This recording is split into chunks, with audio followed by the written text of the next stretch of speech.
Jessica, Keith Sandy and Dominique Perez's attorneys were both adamant today that there is no evidence to criminally charge either officer in the shooting death of James Boyd. However, District Attorney Carrie Brandenburg disagrees.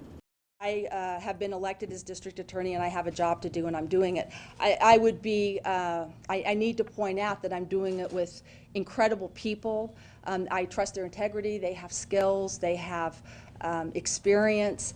Who knows what their day is going to entail when they put on their uniform. They're given greater... Do it. Brandenburg said today she thinks there's enough probable cause to charge Sandy and Perez with an open count of murder for the death of homeless camper James Boyd. Boyd was a paranoid schizophrenic. He was shot as he turned his back to officers during an hours-long standoff in the foothills in March. The shooting sparked days of protests throughout the city of Albuquerque that even drew riot police. This is the first time Brandenburg has ever charged an officer in a shooting. And we asked her what makes this one different. She would only say she decided to charge based on the case built by law enforcement and says more details will come out during the preliminary hearing.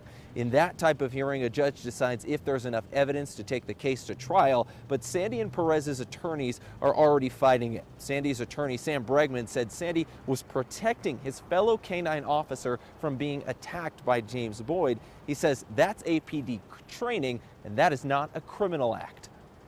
He spent his whole career in life protecting people. And the idea that he's charged with murder because he's protecting a fellow officer, you can imagine, that goes right to his core. It hurts. It hurts bad.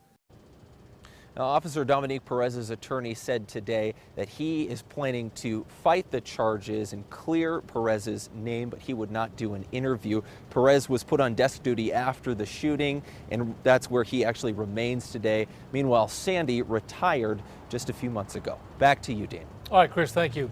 Now, if the judge decides there's enough evidence to take this case to trial, he will also have to decide what type of charge the officers will face. The open count of murder includes an option for voluntary manslaughter that carries a 6-year sentence, or second-degree murder, which has a 15-year sentence. And of course, there's first-degree murder. That carries a life sentence, but will require proof of premeditation and the intent to kill someone. The judge could also decide to allow the jury to make that decision during the trial.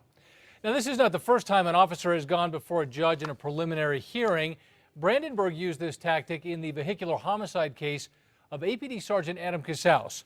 He was later convicted of careless driving and is now serving 90 days in jail. You may remember Chief Gordon Eden came to his officer's defense right after the video of this shooting was released. Do you believe this was a justified shooting? Do I believe it was a justified shooting? Yes. If you follow case law, Garner versus Tennessee, there was a directed threat to an officer. But today, neither he nor the mayor would go on camera to answer our questions. The department released a statement saying a preliminary hearing will permit the evidence to be presented in a transparent and public forum. The mayor says it's important to allow the process to progress without prejudice for the community to move forward.